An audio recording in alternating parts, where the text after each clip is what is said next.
thank you everyone for coming, and happy Thanksgiving to those of you who are American. This lecture is part 2 of a nationwide series of lectures on science and its publics, which has been co-organized by the Situating Science Group, a SSHRC-funded project based at the University of King's College in Halifax, and CCEPA, the Canadian Centre for Ethics in Public Affairs. This particular lecture is episode 2, as it were, of the series, and has been made possible partly through the collaboration of the Making Publics project, based here at McGill. And I'd like to thank Chris Stover from CCEPA, Marlene Eberhardt from Making Publics, and Emily Tector, who works for the Situating Science project, for all of their very hard work. Oh, and Margaret Carlisle here at McGill for their work in making the event happen. What I'll do first is invite Chris Stover from CCEPA to say a few words about the series as a whole, and then Professor Paul Yaknin here from the Department of English to say a few words about the Making Publics project, and then I will introduce our speaker, Jan Golinski, and our respondent, Monique Morgan. So, Chris, over to you.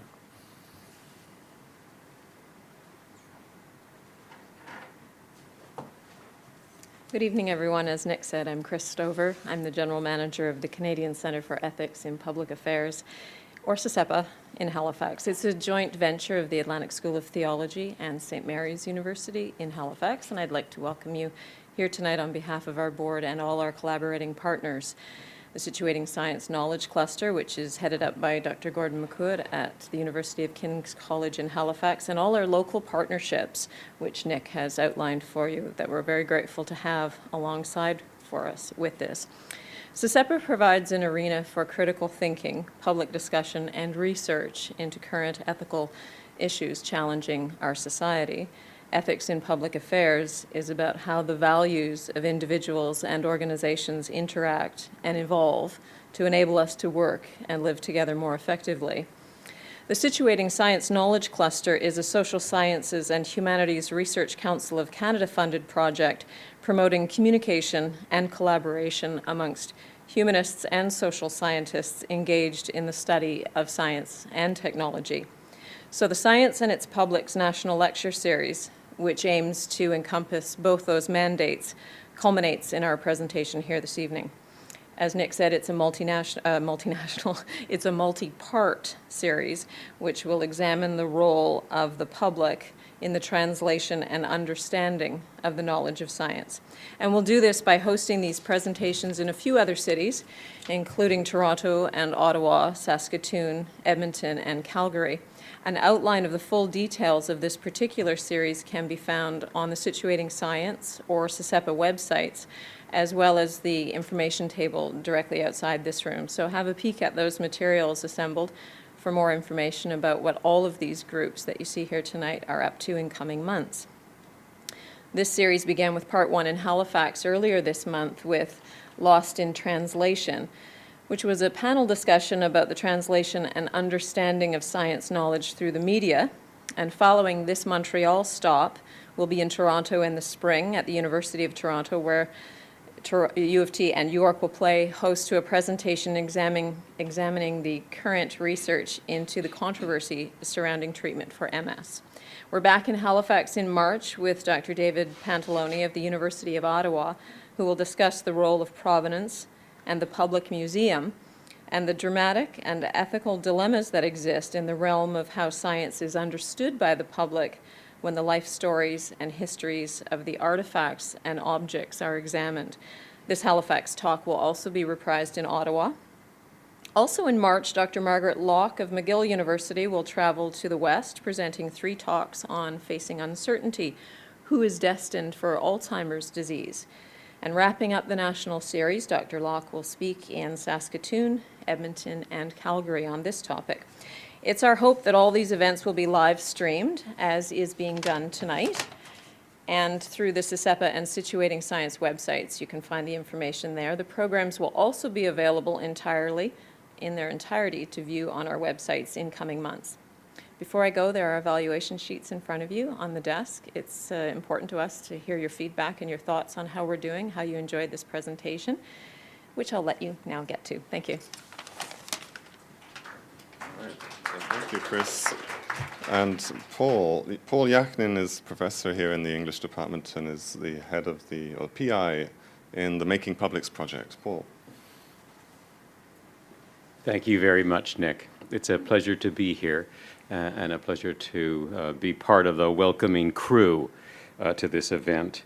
At the first meeting of the Making Publics project, before it was a project, more than 5 years ago, members of the nascent project that I brought together in Montreal told me that we had to have historians of science as part of the team. I listened. I recruited Leslie Cormack from the University of Alberta and my colleague Nick Dew from the history department here. In the 5 or so years that the Making Publics project has been developing, the history of science has emerged as one of the central features of the work that we've done on the changing social life of early modernity and the way in which works of art and intellect in the Renaissance created new forms of public language, public identity, public space, and public action. And the work that Nick has done, that Leslie Cormack has done, and increasingly my friend and colleague Shankar Raman from MIT, who is an English professor, but who is writing a book on the history of mathematics, the history of knowledge, and Shakespeare in early modernity, has formed an important dimension of the Making Publics project.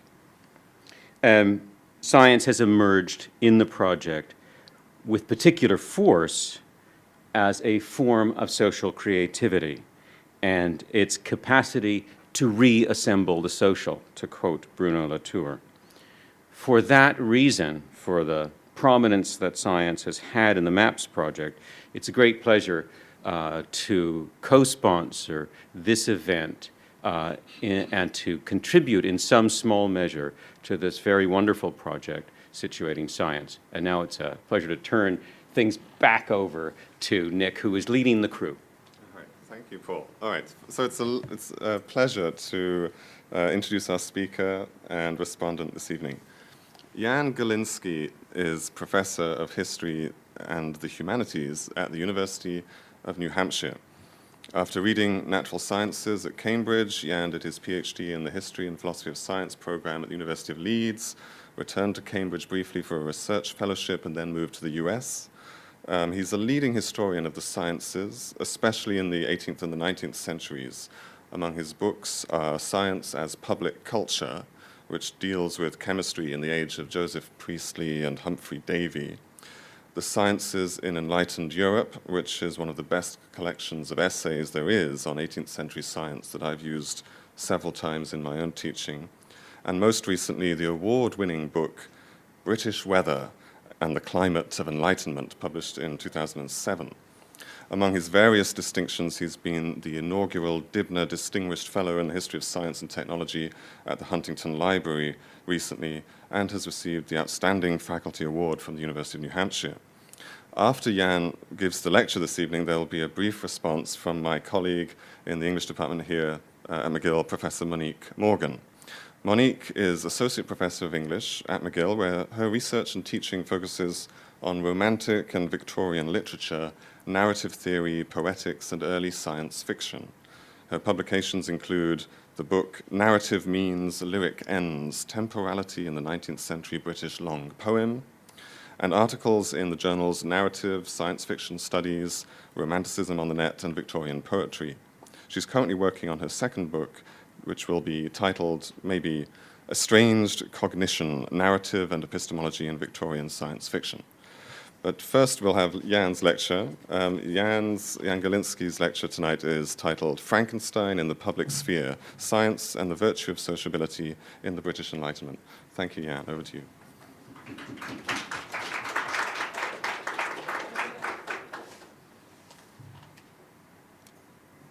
Turn myself on there. I guess that's, yeah, sounds like that's working. Well, thank you, everybody. Thank you to the numerous sponsors of this event, which have been mentioned already. And thank you personally from me to Gordon McCurrett and Nick Dew and to Emily Tector for organizing this and to Monique Morgan for offering her commentary. Many of us are familiar with Mary Shelley's novel, Frankenstein. Published in 1818, it originated in a tale told 2 years earlier after the 18-year-old author, the daughter of Mary Wollstonecraft and William Godwin, had eloped with the poet Percy Shelley, whom she subsequently married. The story, as we know, concerns a man of science who fashions a living creature. Victor Frankenstein, and he's not Dr. Frankenstein, incidentally, that's only in the movies. He's actually only an undergraduate at the University of Ingolstadt. Victor Frankenstein makes an artificial man from body parts he has gathered from charnel houses and graveyards. Do you want me to take it out? Is that better? Okay. He imbues it with the force of vitality by a process that the author leaves appropriately vague and is given cause to regret his creation of what turns out to be a terrifying monster. The novel has resonated down the centuries and it remains popular in our own time. In part, this is because it seems to have a forceful moral message. Not just don't try to make an artificial man out of bits of dead bodies, but something more general than that. Something about the dangers of transgressing onto nature's domain, about how nature will bite back if we trespass against it. This is what makes it seem appropriate to invoke Frankenstein in connection with nuclear weapons, or genetic engineering, or cloning, or even climate change. But there are also other moral dimensions of the story. One of Frankenstein's characteristics is that he turns his back on his family and society in general. He breaks off relations with his fiancée and other family members. He isolates himself from his friends and fellow students. He makes his laboratory in an upper-story chamber where he can labor undisturbed. The novel gives us an image of the antisocial man of science, whose creature is both the offspring of this abnormal solitude and the means by which Frankenstein is punished for it. The general ethical framework of the novel owes a lot to Jean-Jacques Rousseau's idea that people learn moral behavior by being socialized within families and other groups. This is how the monster himself learns about virtue, by observing a family in the course of its daily life, noting the bonds of affection and loyalty between them. His growing moral awareness leads the creature to demand from Frankenstein a female mate so that he can escape the kind of vicious solitude that Frankenstein himself has deliberately embraced. In its treatment of this theme, Mary Shelley's novel reflects ideas of the Enlightenment about the connection between sociability and virtue. Many thinkers of the 18th century declared that participation in society is an ethical imperative and a demand of human nature. Samuel Johnson said that solitude is an obstacle to pleasure and improvement. When Rousseau left Paris after falling out with its leading men of letters, Denis Diderot retorted that only the evil man lives alone. Moral philosophers such as Adam Smith said that people behave ethically insofar as they have feelings of sympathy for their fellow human beings, feelings that reflect our common human nature and are given expression in our lives as social beings. In this lecture, I want to discuss what this has to do with science. I want to look at the place of the sciences in Great Britain in Mary Shelley's era to see how the virtue of sociability manifested itself. I'll propose that sociability was a particularly important moral attribute for those engaged in the creation of knowledge. In other words, that it was what has been called an epistemic virtue. In our own time, the process of socialization among scientists occurs in formal institutions, peer-reviewed journals, conferences, professional associations. In the 18th century, such institutions were nascent at best, and the scientist did not exist as such. The word was in fact not coined until the 1830s and not widely accepted even then.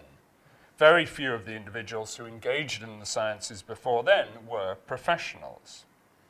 In the 18th century, scientific practitioners presented their work in settings that were not insulated from society as a whole. The institutions of scientific sociability were continuous with other institutions of the period. Science was practiced in coffeehouses, salons, informal clubs, and the workshops of artisans, as well as in a few formally constituted establishments of learning. Participation in what historians call the public sphere was a condition of scientific activity. And this sphere also intersected in many respects with the private, domestic space of the bourgeois home, where science also found a place. I think Mary Shelley's work reflects some of these developments in the era of the Enlightenment. But I also want to suggest that she was responding to critical changes in the years shortly before she wrote. In the crisis of the end of the Enlightenment, in the political and social turmoil following the American and French revolutions, scientific institutions were substantially transformed. The British government feared that certain groups had subversive aims, and it passed legal measures designed to restrict their activities. Some learned societies were affected by these measures, which reinforced a trend toward more formal establishment and specialization of scientific institutions. A starker division emerged between the scientific practitioner and his public audience. And this division was reinforced by assumptions about gender roles, with the masculine man of science on one side and women assigned to the non-specialist audience. The life of the famous chemist Humphrey Davy exemplified many of these developments. In 1801, Davy assumed a prominent role in the newly established Royal Institution in London, where he exploited the resources of a well-equipped chemical laboratory and gathered a substantial audience for his popular lectures, including many female admirers. Mary Shelley's Frankenstein reflected these changes in the recent past and indicated the author's apprehensions about the direction in which they were leading.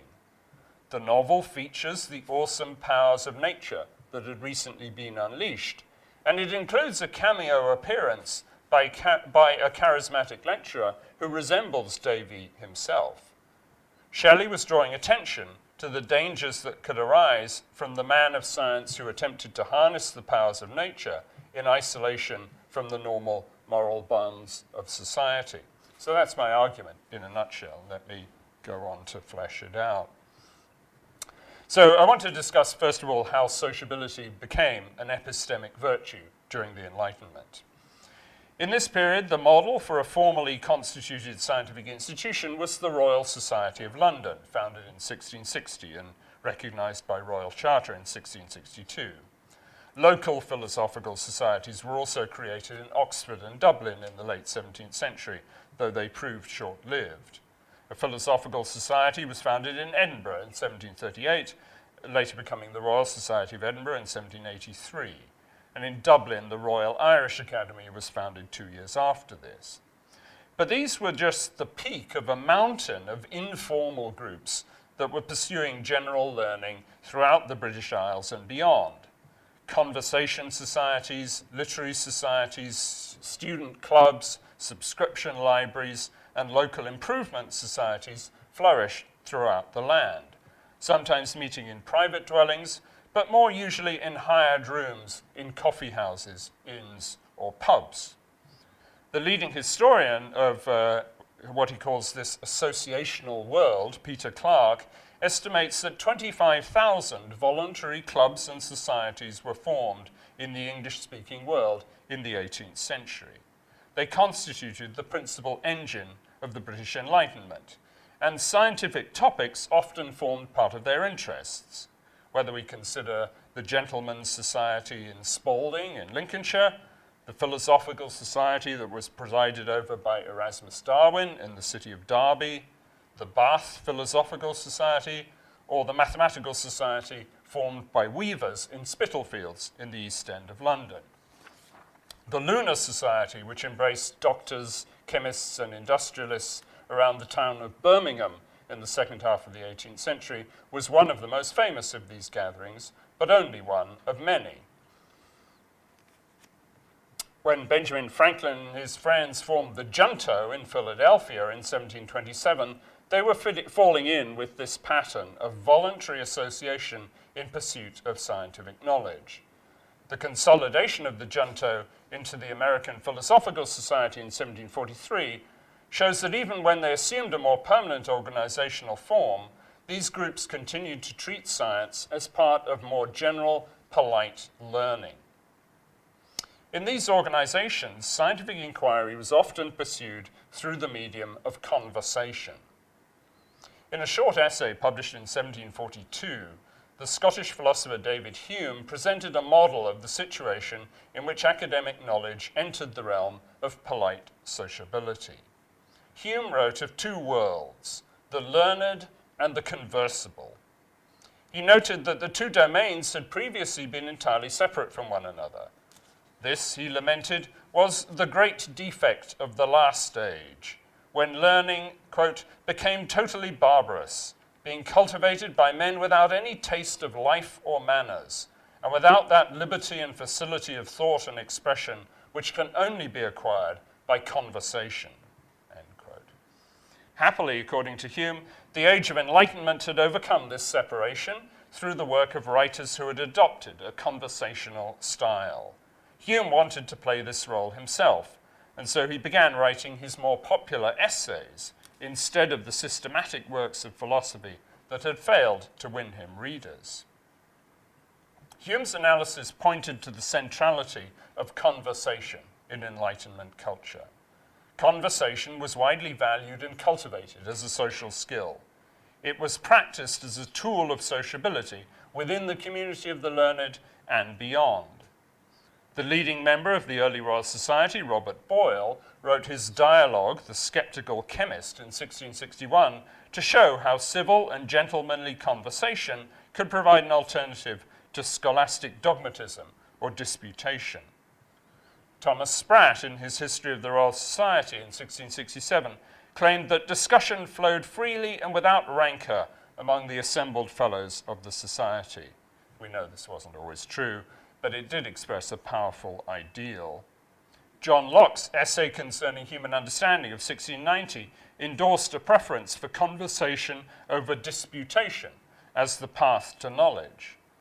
At the beginning of the 18th century, Anthony Ashley Cooper, 3rd Earl of Shaftesbury, agreed that conversation was preferable to academic pedantry, and hence offered an alternative vehicle for learning. Shortly afterwards, the Whig journalists Joseph Addison and Richard Steele conveyed Shaftesbury's values to a wider public in their popular daily periodicals, The Spectator, The Guardian, and The Tatler. These publications modelled polite conversation in scripted dialogues between imagined characters, and they defended the practice for its contribution to social harmony. Conversation was supposed to be spontaneous and easy, as natural as the other social graces that distinguished a born gentleman or lady. But precisely because it carried such a social premium, there were in fact many books that purported to teach the art of conversation. These advice manuals claimed to instruct readers how to be complacent, how to avoid seeming rustic or pedantic in polite company. They cautioned that conversation was not a competitive sport, that interlocutors should not be contradicted or lectured. They urged men to seek female company for its civilizing effect, and advised women on how to converse decorously with men. They sometimes gave examples of bad conversational tactics, arcane disquisitions on specialized subjects, for example, or graphic descriptions of one's ailments and medical treatment. The weather was a safe, if somewhat unimaginative topic, one that was unlikely to give offense or generate substantial disagreement. To succeed in the art of polite conversation, one had to be agreeable in company, show sensitivity to acquaintances or strangers, and be entertaining without giving offense. To appeal to this conversible world, several scientific writers composed texts in the form of dialogues, often narrating a conversation between a man and a woman. The first of these works was Bernard de Fontenelle's Conversations on the Plurality of Worlds, first published in French in 1686 and translated and republished many times thereafter. Fontenelle's example was followed by John Harris's Astronomical Dialogues Between a Gentleman and a Lady of 1719, by Luigi Algarotti's Newtonianism for the Ladies of 1737, by Benjamin Martin's The Young Gentleman and Lady's Philosophy, 1764, and by James Ferguson's The Young Gentleman and Lady's Astronomy of 1768. The published dialogues reinforced the suggestion that conversation could be a path to knowledge, and they showed it occurring in domestic settings in which men and women mingled. Martin and Ferguson both presented themselves as advocates for female education in the middle-class home. They deplored the fact that women were sometimes censured for taking an interest in learning or the sciences. They encouraged fathers to take upon themselves the duty of educating their daughters, and suggested that girls would make better wives and mothers if their knowledge extended beyond the rudiments of housekeeping. In each of their dialogues, a brother brings home to his sister the scientific knowledge he has gained through education at college. He refers to apparatus and texts that the young woman can use to study at home. Both Martin and Ferguson were in the business of marketing such instruments and books to be used for this purpose. So the setting is a domestic one, but one shaped by the commercial market for consumer goods and printed publications. In such homely locations, women could be admitted as participants in scientific conversation alongside men. Scientific sociability in the public domain, on the other hand, remained largely, though not entirely, a masculine preserve. But here too, the primary medium of interaction was conversation. Addison declared his intention to bring philosophy, quote, out of closets and libraries, schools and colleges, to dwell in clubs and assemblies, at tea tables and in coffeehouses. Clubs and coffeehouses were very different places for the promotion of knowledge than colleges and libraries, and they became increasingly important sites for scientific discourse. The new science of the late 17th century had one of its taproots in the coffeehouses of London, to which such virtuosi as Robert Hooke, Christopher Wren, and Henry Oldenburg resorted frequently. By the first years of the 18th century, mathematics and natural philosophy were being taught in London coffeehouses by James Hodgson, Francis Hawksby, and John Harris, soon joined by William Whiston, J.T. Desaguliers, and others. People were accustomed to going to these places to gather news about political, military, and commercial affairs. Coffeehouses became important sites for the exchange of scientific information as well. The continuing importance of these places of scientific sociability and conversation is attested by the story of the Coffeehouse Philosophical Society, which met in London in the 1780s and has left a minute book that records its deliberations. Having chosen to meet in the Chapter Coffeehouse and for a while at the Baptist's Head, the society had located itself in the commercial heart of the city. The society adopted a series of regulations to keep the talk flowing freely in its meetings. They stipulated that discussions should be open to all present, that the chairmanship should rotate among the members, and that no one should stand to greet latecomers. These rules seem to have been aimed at cultivating an atmosphere of equality among those who attended. Discussion in the Coffeehouse Philosophical Society was expected to cover natural philosophy in general, and not to descend into specialist jargon or mathematical demonstrations. Topics were nominated by the senior member present and were usually of broad scientific significance. The nature of electricity or light, for example, or the relations between heat and matter, or what caused changes in the weather. The aim was that the subject touch upon the interests of all members so that all could participate in discussing it. Sometimes the commitment to generality was undermined by the specialist interests of some of the members, especially the physicians. Of the 52 members of the society who've been identified, 22 were medical doctors. They were urged not to lapse into specialist terminology when they spoke. When one of their number was elected president, the other members insisted that a non-physician be named vice president. The society wanted to encourage members to socialize by way of general conversation, not professional shop talk. These rules also excluded mathematical demonstrations. At a meeting of the Coffeehouse Philosophical Society in January 1785, the Portuguese man of science J.H. Magellan, who'd been a member since the society had been formed 4 years earlier, was denied permission to read a paper on astronomy.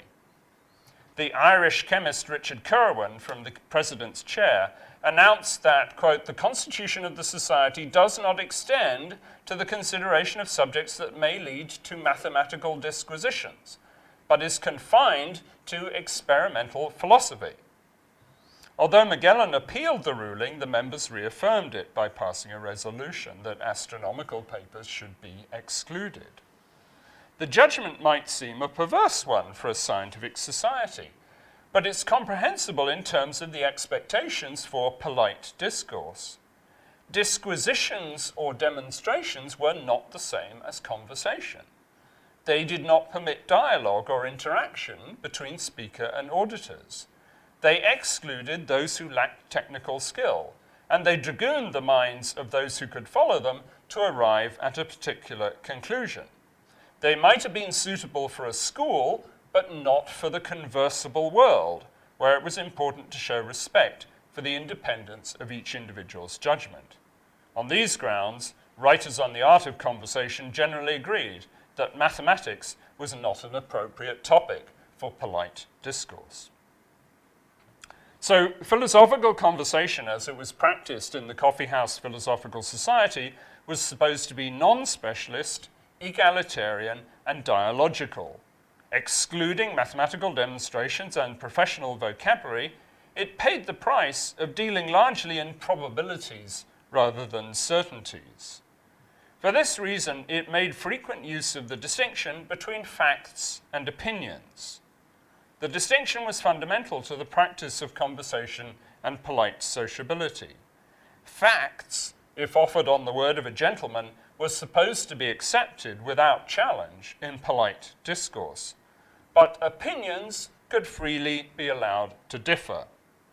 Disputes over facts risked seriously breaching social accord.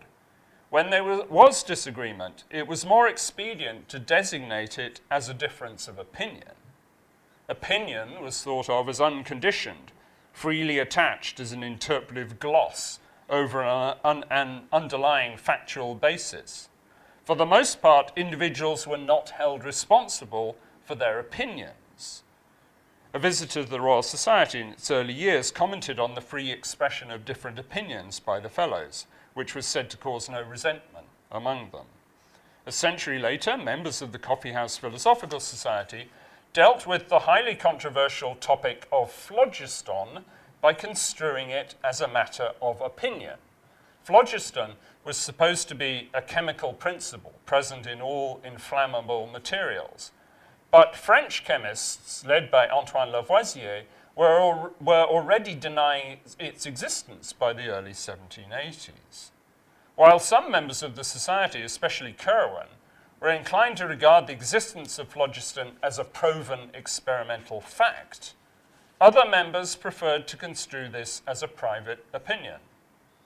Disputing factual assertions would have been grossly impolite, so it was preferable to designate such statements as opinions, which could comfortably be allowed to differ. Disputes that would have become rancorous had they concerned facts could be handled politely by labeling the points at issue matters of opinion. By these means, conversation would find a way to continue, and the norms of sociability would not be violated.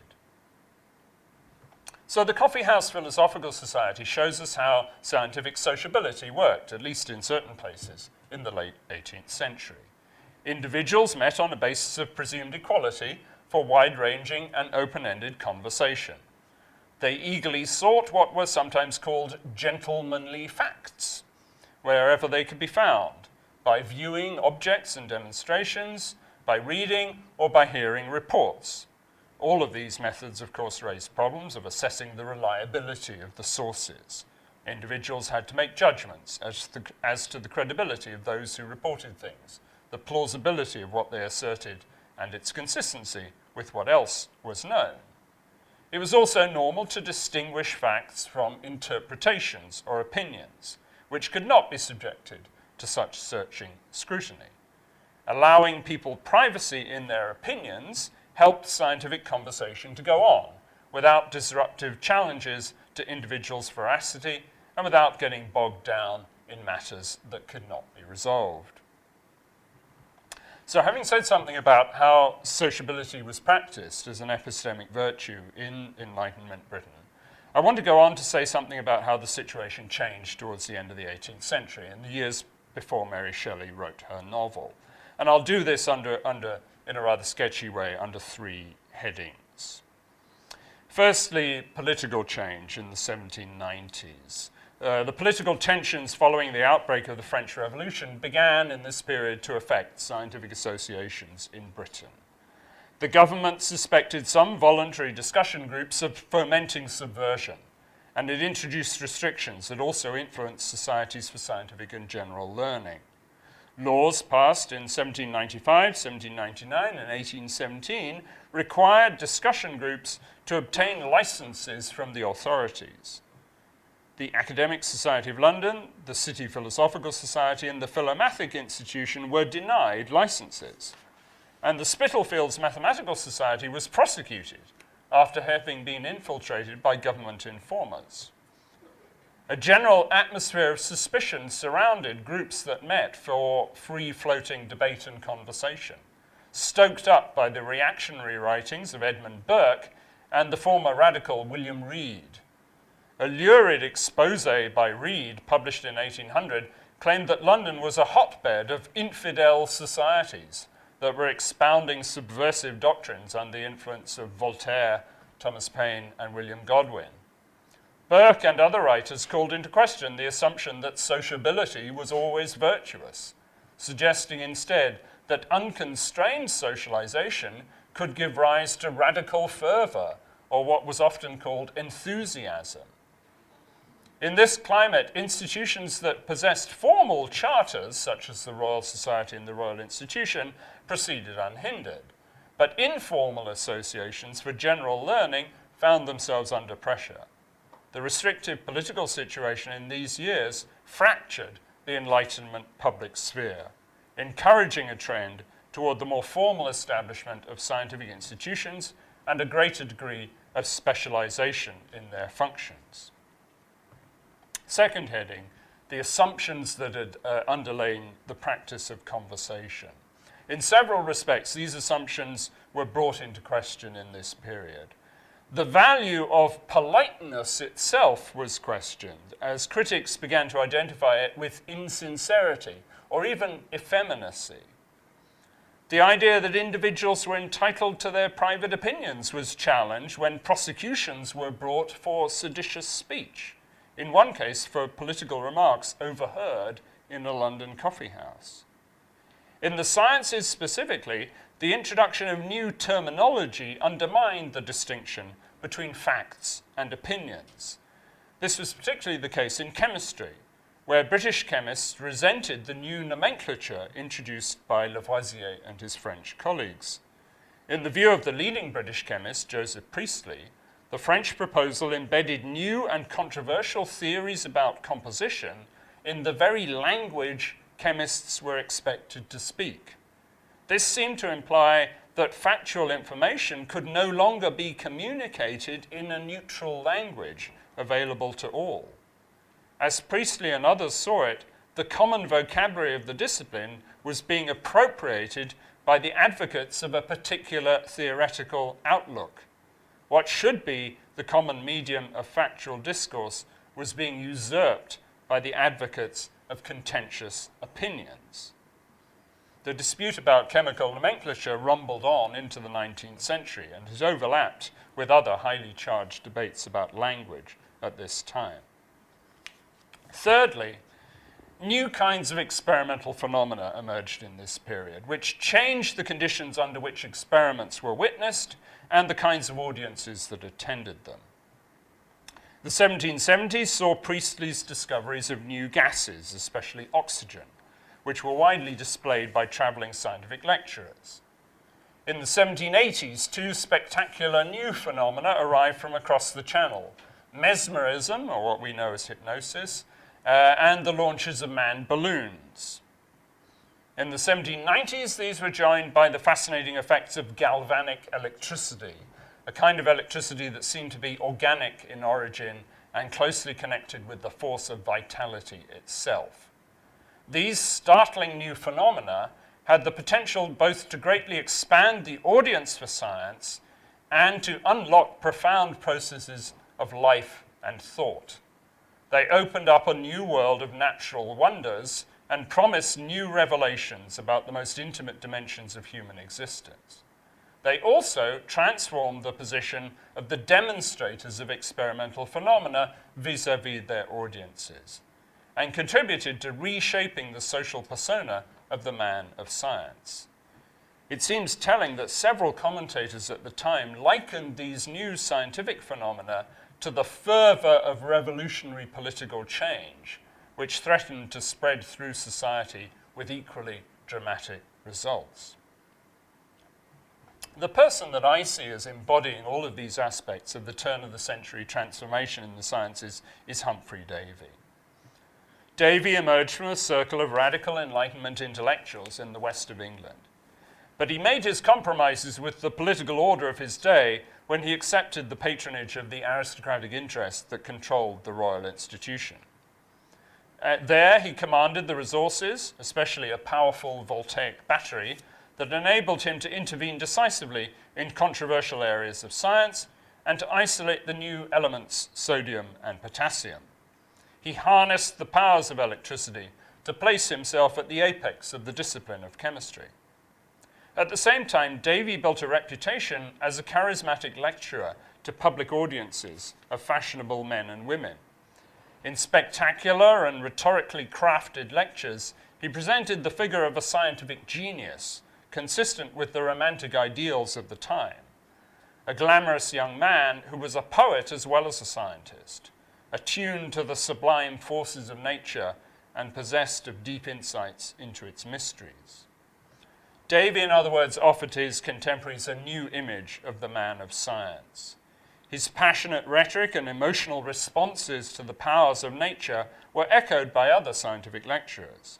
Some of them also mimicked Davy's spectacular demonstrations of scientific phenomena. The character of Professor Waldman, the lecturer who seduces Frankenstein into the study of chemistry in Mary Shelley's novel, seems to be based on Davy, even to the extent of copying his rhetorical style. Shelley was probably also aware of some of the criticism Davy had attracted as a result of his rise to fame. From one end of the political spectrum, radicals and reformers criticized Davy for selling out to the establishment. The short-lived periodical The Chemist, which appeared in 1824 and 1825, attacked Davy as representative of, quote, a sort of royal science, having, quote, no appearance of laboring for the people. This journal criticized Davy for his showy lectures and for monopolizing scientific authority, a betrayal of the Enlightenment ideals that the radicals traced to Priestley, Franklin, and others. On the other hand, the Tory paper, The Times, said Davy was no better than, quote, dirty finger gentry, a social upstart who could never pass for a true gentleman. The John Bull magazine went even further, telling its readers that, quote, the clothes of a gentleman do not sit easily upon him. He smells of the shop completely. From all sides, then, Davy was ridiculed for his appeal to women, who constituted a large proportion of the audiences at his lectures. It was suggested that a man with so many female admirers must be a vain dandy, a charge aimed at Davy's carefully cultivated manners and dress. These criticisms testify to the political and social conflicts that continued to swirl around scientific institutions in this period and around the individuals who made their careers in them. The contemporary who most acutely commented on the moral quandaries of Davy's self-fashioning was the poet Samuel Taylor Coleridge. Coleridge had befriended Davy in Bristol in the late 1790s, when the two participated in the hallucinogenic pleasures of breathing nitrous oxide. The poet developed an intense affection for the young chemist and wrote a series of deeply felt letters to him after they separated. Coleridge worried about the temptations facing his young friend in London, where Davy was said to be placed in a perilous desert of good things, like an anchorite surrounded by alluring visions of sin. Coleridge agonized also when he heard of Davy succumbing to injury or sickness as a consequence of his work. In 1801, Coleridge speculated on how an excessive devotion to science could break the bonds between people, drawing the experimenter away from the natural emotional tie to other human beings. To quote Coleridge in a letter that he wrote to his fellow poet, Robert Southey, quote, "I do agree with you that chemistry tends in its present state to turn its priests into sacrifices. One way in which it does it is this: it prevents or tends to prevent a young man from falling in love. Chemistry makes a young man associate those feelings of love with inanimate objects, and his distant views of benevolence attach themselves either to man as the whole human race, or to man as a sick man, as a painter, as a manufacturer, etc., and in no way to man as a husband, son, brother, daughter, wife, friend, etc." End of quote from Coleridge. Now, of course, Mary Shelley was to make this very theme central to Frankenstein, though it's likely that she did not know Coleridge's letter.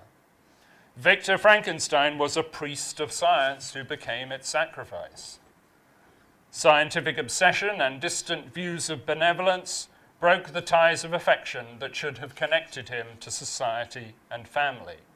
His fixation on making an artificial human being prevented him from achieving emotional fulfillment in his marriage, and in fact, if you remember the novel, led to his wife's death at the hands of the monster before the marriage had even been consummated. Frankenstein was a scientific impresario who thought that the powers unleashed in his laboratory could be used to create life, thereby replacing the natural process of human reproduction that results from emotional attachment between the sexes. In several respects, Shelley's character reproduced the attributes ascribed by his contemporaries to Davy, whose dependence on the adulation of his admirers was thought to have emasculated him, and whose marriage was infertile and widely believed to be loveless. In Frankenstein, Shelley dramatized these emotional conflicts in a narrative of Gothic intensity. She issued a stark warning of the dangers that could follow when the man of science turned his back on social and familial ties. I suggested that Shelley was responding to the situation in her own time and place, which had witnessed something of a crisis in the epistemic virtue of sociability.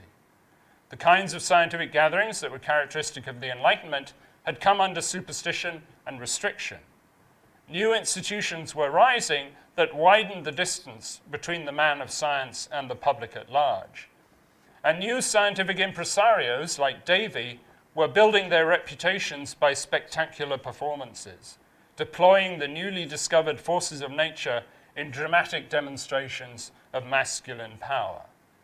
Shelley was understandably anxious about where this might lead, especially since the new discoveries appeared to place the very powers of life and death in the hands of these men. The continuing popularity of Shelley's novel down to our own time signals continuing concerns about the ethical responsibilities of scientific practitioners. We still care about scientists fulfilling their moral duty to society. Of course, we don't turn to Frankenstein for detailed advice about how to solve contemporary ethical problems. It is a novel, after all, and one that's nearly 200 years old, but it does provide a set of metaphors that we can use in thinking about these issues. Its imagery comes to mind whenever we recognize scientific hubris, for example, and fear that it will attract retribution. Whenever we acknowledge the presence of nature as something that evades scientific control but sets conditions for it. And as I've tried to show, whenever we worry about how scientists' socialization should give them a sense of their wider obligations to society. These issues were embodied unforgettably in the vivid narrative of Shelley's novel, written at a time when the social relations among men of science were placed under unprecedented strain, and when they took on substantially the forms we can recognize today. The novel is still pertinent, in other words, because it reflected the birth of modern scientific institutions with their associated moral quandaries. To that extent, Frankenstein's monster, which you might recall was last glimpsed escaping into the frozen wastes of the Arctic, is still living among us.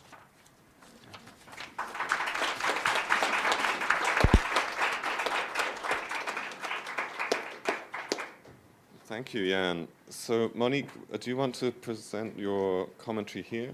Yeah, okay.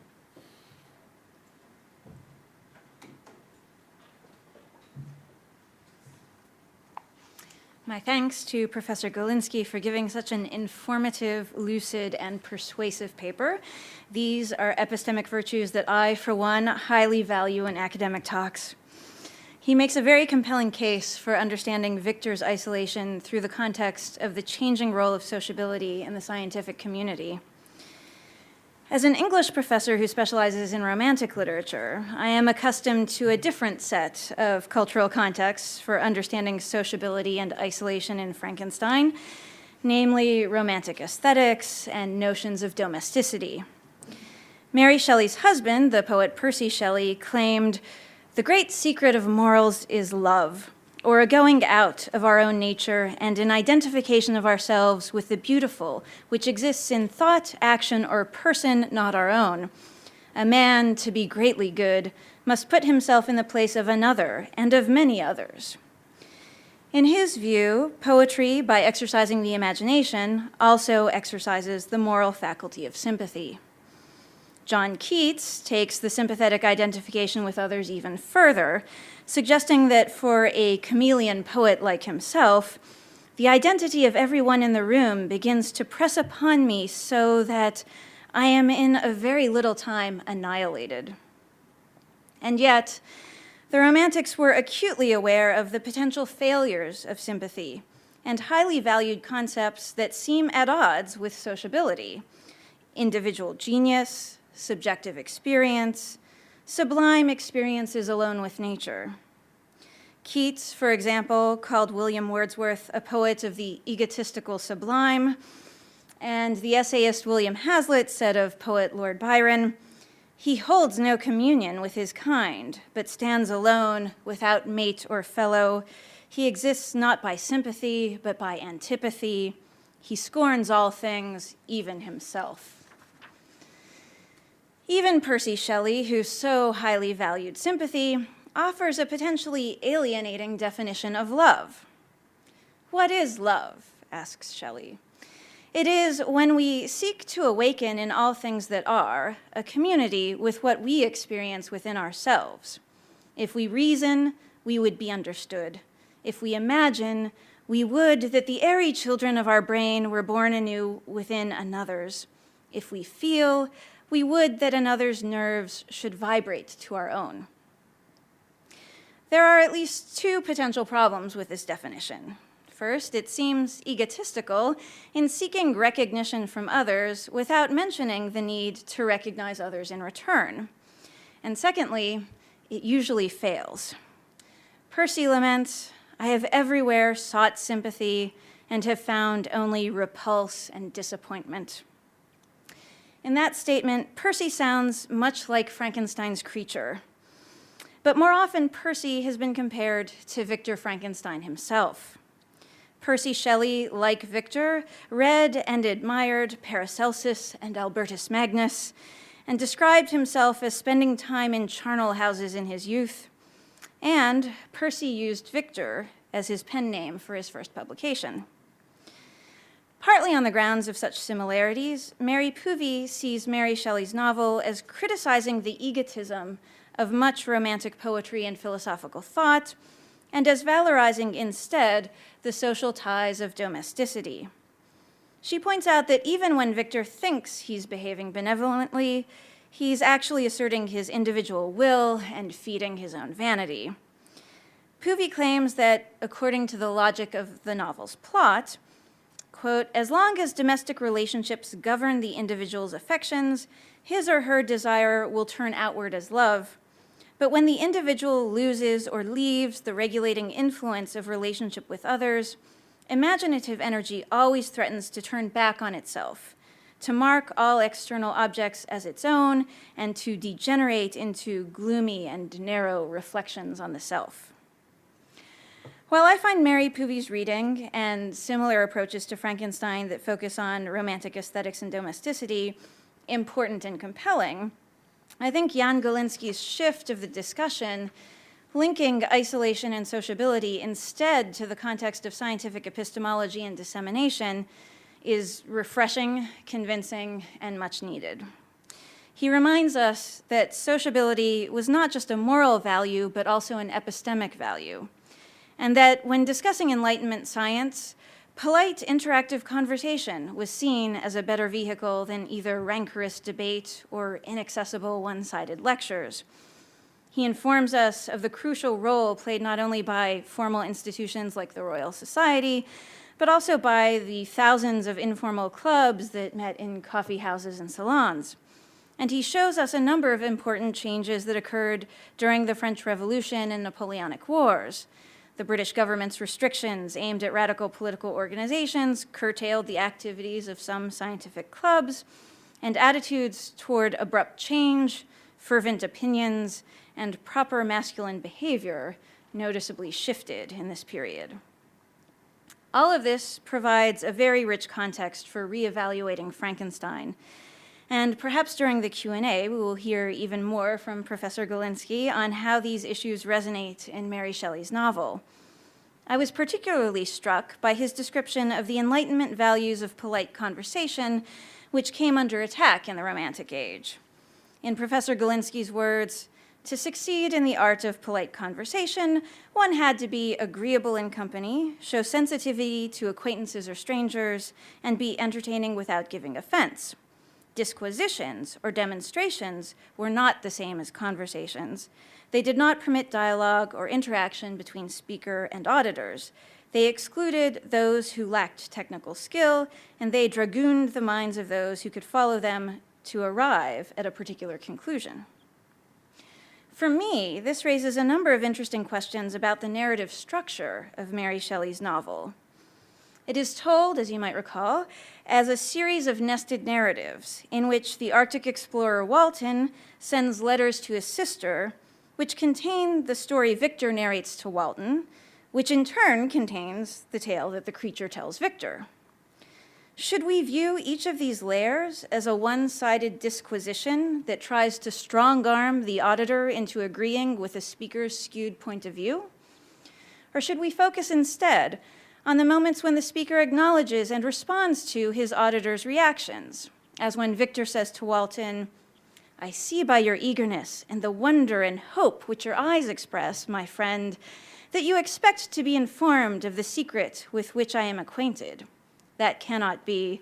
Listen patiently until the end of my story, and you will easily perceive why I am reserved upon that subject. Does this moment endorse the values of open exchange and sensitivity to one's audience? Or does it enforce a patient, passive acceptance by the auditor of a one-sided speech? I'm also curious about what Professor Golinski might have to say about the differences in Victor's experience when trying to make a female companion for the creature. Victor claims, I found that I could not compose a female without again devoting several months to profound study and laborious disquisition. I had heard of some discoveries having been made by an English philosopher, the knowledge of which was material to my success, and I sometimes thought of obtaining my father's consent to visit England for this purpose. Victor does get permission and travels to England with his friend Henry Clerval. Upon arriving, he presents letters of introduction to the most distinguished natural philosophers in England. But Victor says, I only visited these people for the sake of the information they might give me. Company was irksome to me. When he undertakes the physical construction of the female monster, Victor parts company with Henry and isolates himself on a remote Scottish island. Does this offer a case in which Victor's social and domestic isolation no longer corresponds to intellectual isolation from a broader scientific community? Or is the irksomeness Victor feels in the presence of these natural philosophers even more important than his willingness to consult them? Finally, I would like to suggest that when we place Mary Shelley's novel in the context of Enlightenment science and epistemology, we can see a concern not only with isolated individuals versus sociable individuals, but also with isolated events versus repeated events. The process of induction, of observing repeated instances of events to infer correlations and causations, features very prominently in the creature's narrative. The creature has to learn the causes of what seem to us the most obvious phenomena. Things like direct contact with fire is painful and destructive, snow is wet and cold, and musical sounds in the air are produced by little winged animals. The creature notes, perpetual attention and time explained to me many appearances which were at first enigmatic, emphasizing the repeated empirical observations necessary for induction. In fact, the creature's method closely resembles David Hume's description of how we all infer causation through our sensory experience of the constant conjunction of two things.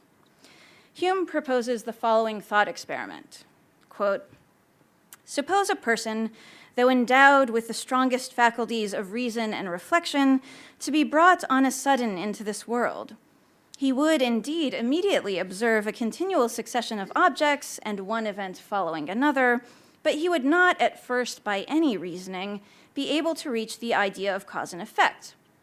Suppose again that he has acquired more experience and has lived so long in the world as to have observed similar objects or events to be constantly joined together. What is the consequence of this experience? He immediately infers the existence of one object from the appearance of the other," end quote. Hume's hypothetical situation aptly describes how Frankenstein's creature is brought on a sudden into this world, endowed from the start with the strongest faculties of reason and reflection, and yet initially completely devoid of experience. As Hume predicts, the creature is eventually able to infer cause and effect once he has acquired more experience. In several other crucial plot lines and thematic concerns, the novel emphasizes but foils the process of induction. The largest challenge to induction for both the characters and the reader is posed by the status of both Victor and his creature as aberrant, isolated cases. The singularity of the creature's unnatural birth and his extreme isolation are obvious to readers and to the creature himself. The aberrance of both Victor's actions and the creature's existence poses a problem to inductive reasoning in that they cannot be placed in a series of similar events. Neither the creature himself nor his peculiarly obsessive thirst for vengeance could be comprehended under any known category of events.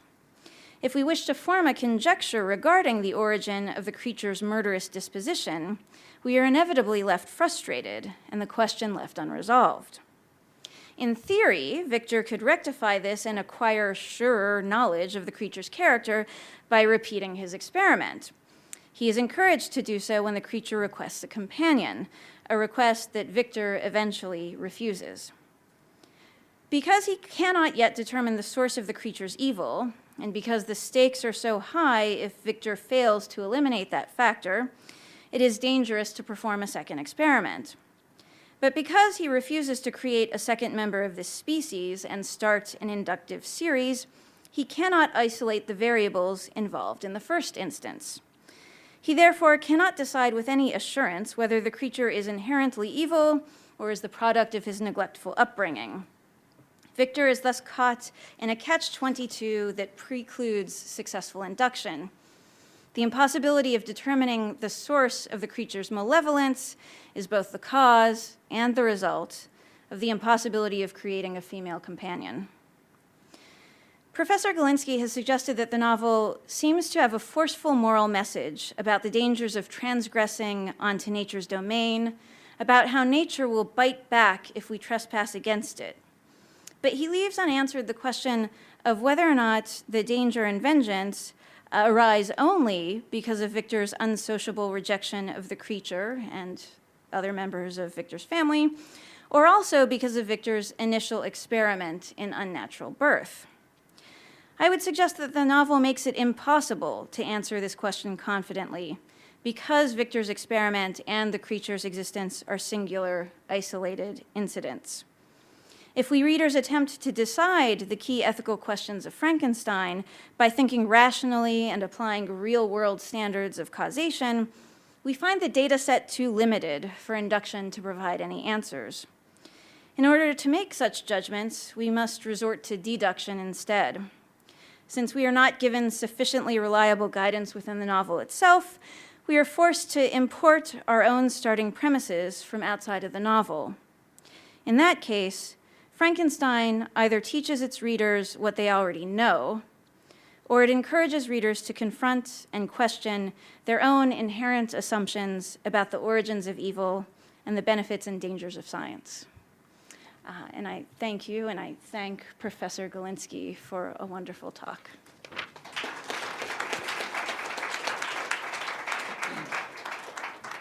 Well, thank you, Monique. I'm concerned with all the discussion about academic disquisitions not allowing for free-floating discussion, that we should allow the audience to talk very, very quickly, but it would be polite to allow Jan to say a few words if you'd like to in response to Monique, or would you rather we went straight to questions? I'd be happy to go straight to questions. Okay, so We can talk. you can talk. So if you put your microphone on, if you're going to ask a question, just press the button that's on the base of the microphone stand, and remember to turn it off again after you've finished talking. It's fun. Yes.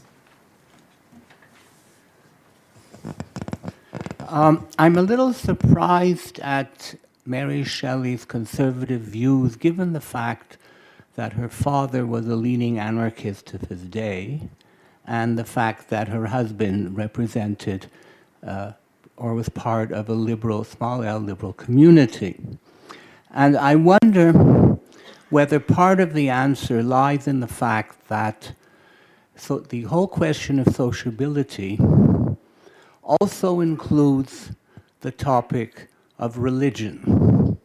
That sociability doesn't just mean associating with others in a social sense, but rather it means being part of an established group with certain belief systems. And in effect, whether the book is not a sort of forerunner in warning how religion and science were going to separate their ways in the coming future by the very nature of their enterprise as we get into the problems of Darwin, et cetera, et cetera. And so I'm wondering whether, even if it's in embryonic form, there is more than just simply the standard warnings about people manipulating where they shouldn't be manipulating.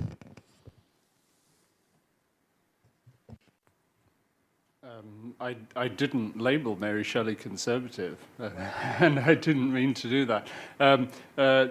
So that's part of the answer. But I mean, you're absolutely right. I mean, the question of the role of religion in this is very complicated and well worth considering. You're absolutely right. Religion features in the novel not at all, of course, not directly anyway. But you're absolutely right that the question of sociability is imbued with a religious dimension very much in this period, and there was considerable discussion surrounding the use of the term enthusiasm, as I mentioned, which was originally a religious term.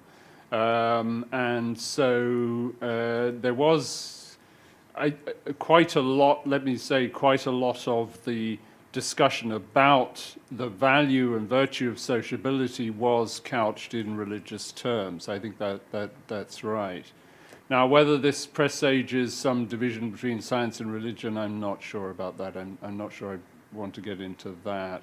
But you're absolutely right to say that the whole question of sociability is wrapped up with religious traditions and religious resonances of all the terminology we use to talk about it. Yes.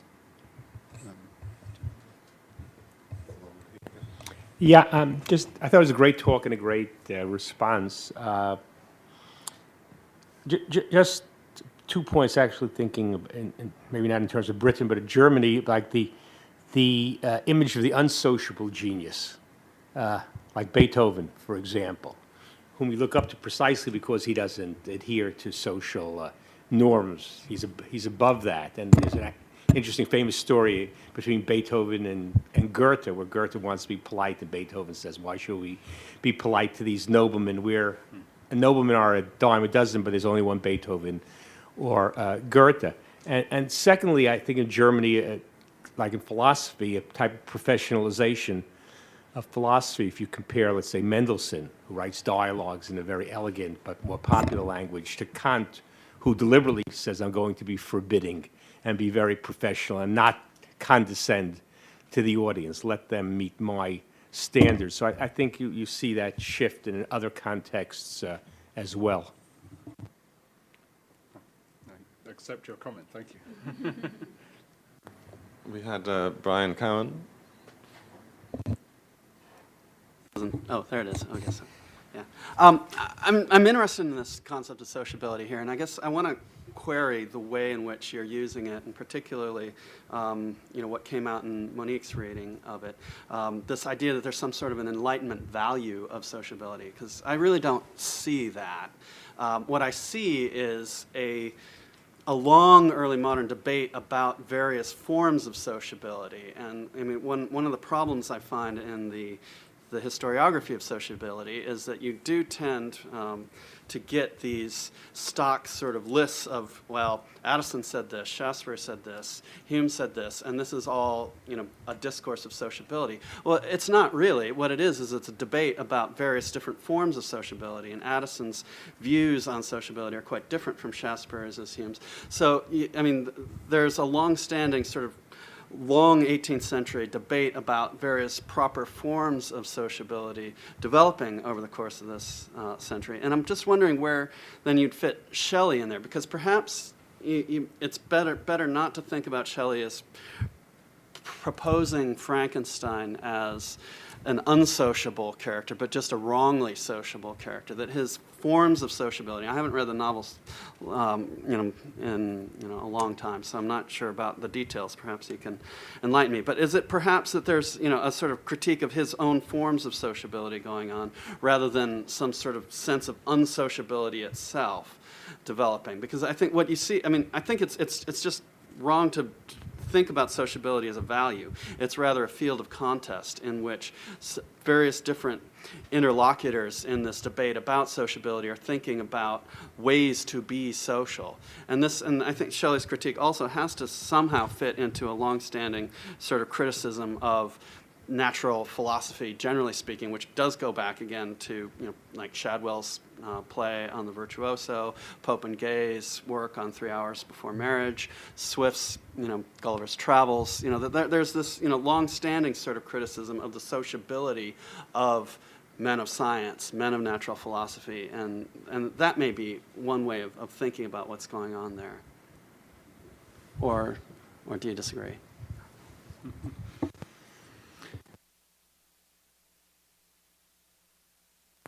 Right, that there's quite a lot of argument about sociability going on, and I didn't mean to minimize that, but you haven't laid out the ways in which you think there is an argument about different forms of sociability. I mean, I obviously tried to some degree to give a characterization of the kinds of sociability that we're talking about, the value of conversation, the value of politeness, specific places and specific practices of sociability that were in play, and clearly I also sort of generalized in terms of gesturing to a broad acceptance of sociability as a value.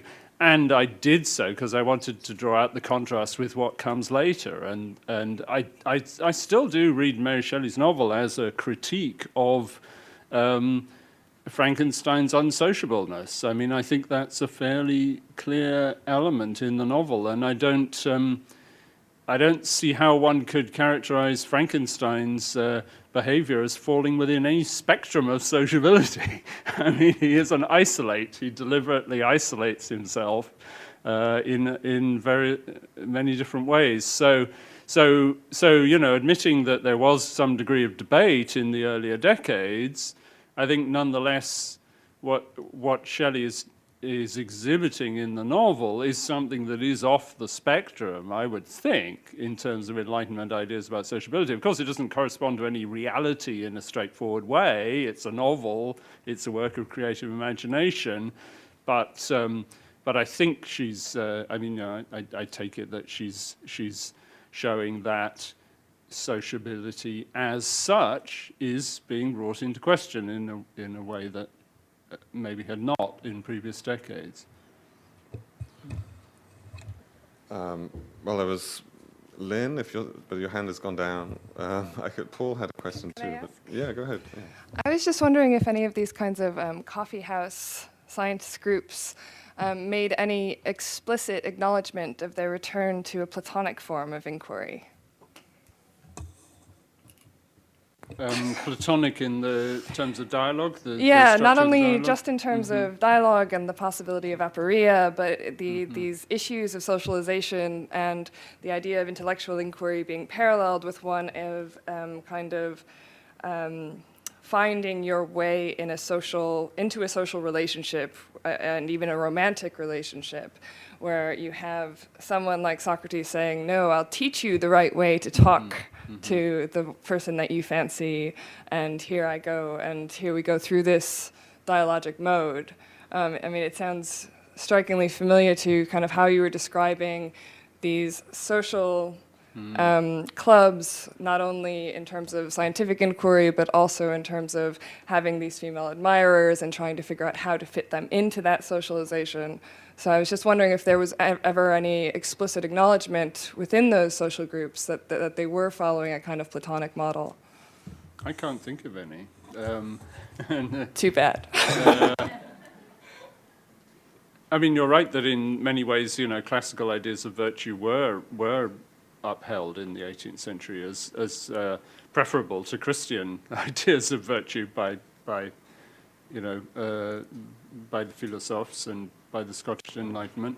But I can't actually think of any discussions of sociability in those terms.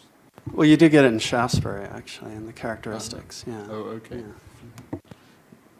Yeah. Paul. That was very good. And I have two questions. The second is linked to the question that Brian raised. My first question has to do with opinion as a central feature of Enlightenment science. And, you know, that struck me as a bit strange, because I thought, well, isn't one of the central features of scientific discourse and scientific conversation the pursuit of truth? Because I'm going back to ideals of the second book of God, book of nature, which plays such an important part in Bacon's defense of science. And the second question has to do with the nature of sociability. And when you were talking about how the place that opinion plays in polite conversation, which is a distinguishing feature of the scientific groups you're talking about, it seemed to me that it had a very strong class dimension, that it has to do with the kind of, with rank identification. And that led me to think about technology in relationship to science. And I know from what I can cobble together in my memory about the novel that Victor Frankenstein's work has a strong theoretical background and basis, but it's very artisanal. And I recall in Wells's novels also that the person who falls out of conversation with the other gentlemen in the group is someone who's been mucking around with metal and with greasy objects. And I wondered if the kind of sociability you're describing is class-based to a large degree. Yes, I mean, let me take those two in turn. There clearly is a tension between the search for truth and the acknowledgement of the independence of individuals' opinions. And And it arises in many instances, as the one that I gave from the Coffeehouse Philosophical Society. I mean, clearly there was a place and a time when a paper on astronomy could indeed be delivered, and it could indeed be published, and they were delivered and they were published.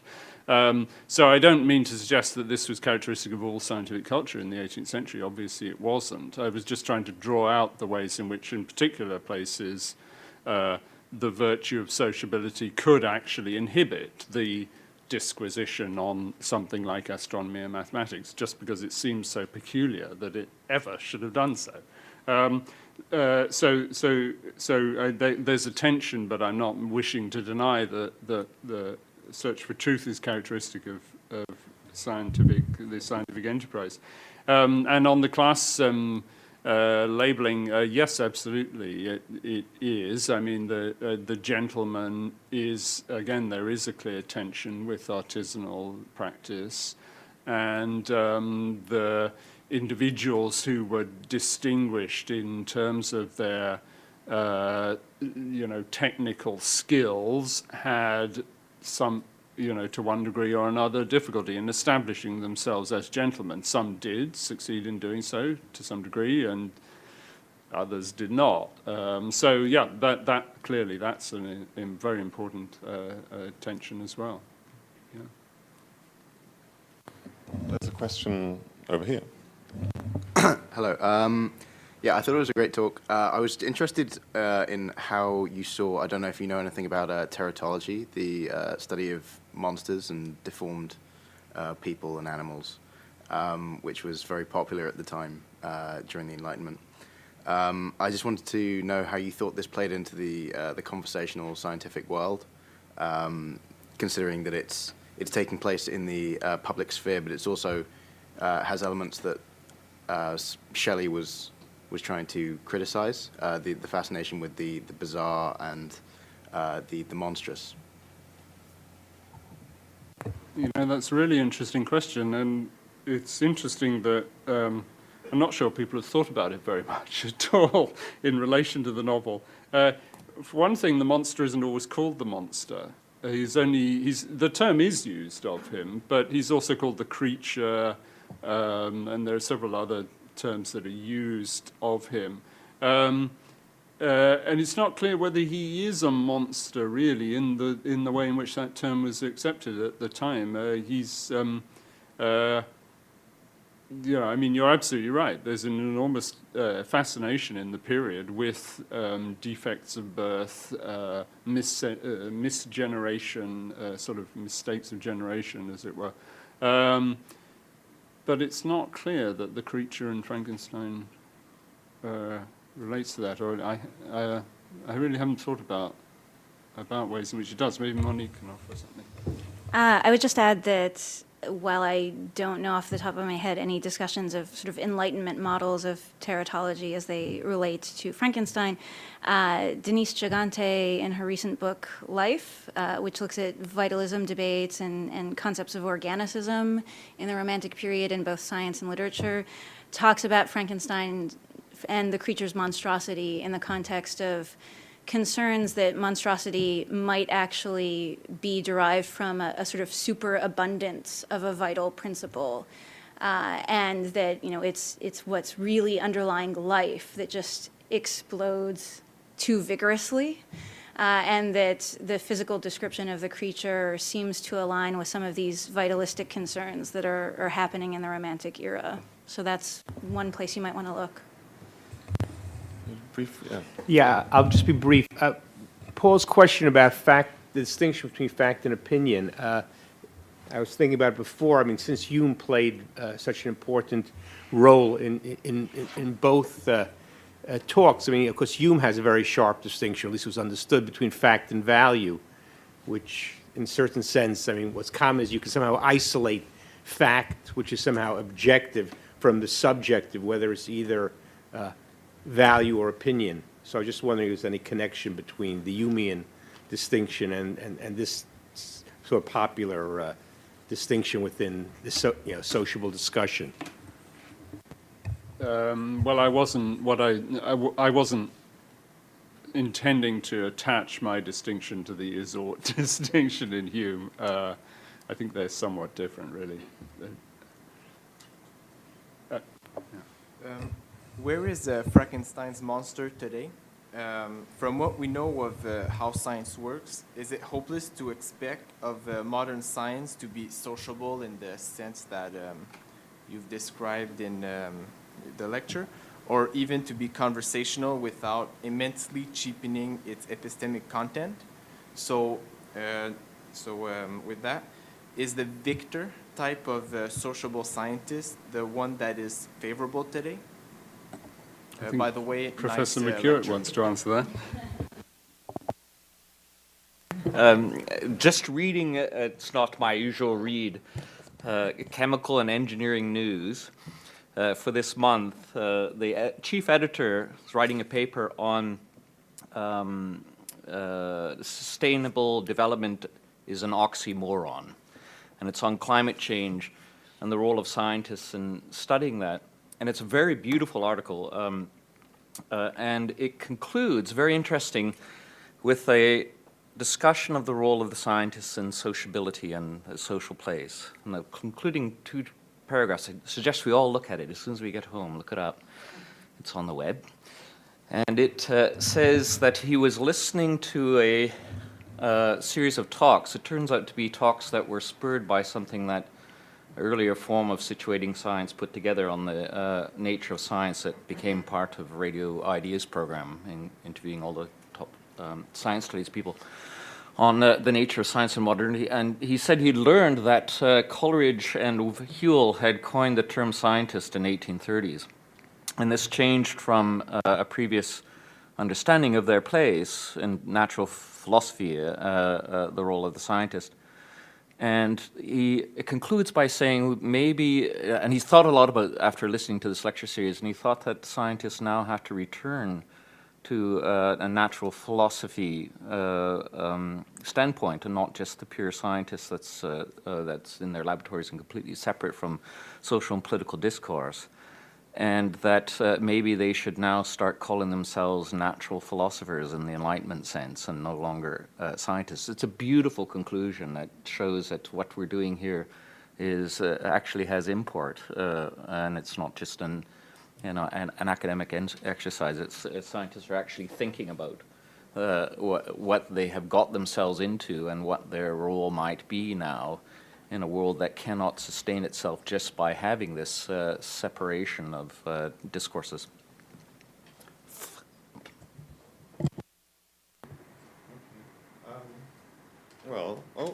One more question. Okay. Surely one of the central concerns with the novel, as well as things today, is the question of what is human. Just because somebody looks human or seems to have human parts doesn't make them human. Now, in the book, you have the suggestion as a combination of some kind of divine intervention as well as sociability.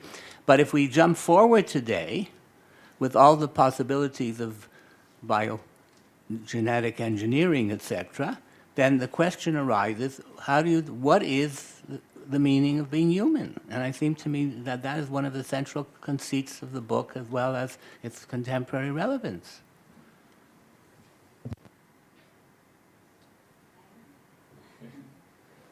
Well, thank you for the comments and questions, all of you. It just remains for me to, well, I think we have to wrap up at this point, because there's a cheese and wine without wine, which I guess is called a cheese, outside. And I need you to eat the cheese. But let me thank, is it all okay? Yeah, so first let me thank Monique and Jan for their wonderful papers, and ask you to join me in doing that. There is a, and to remind you, if you have time, to fill in these yellow forms, which would be very useful for us in getting your feedback about the event. Thank you very much.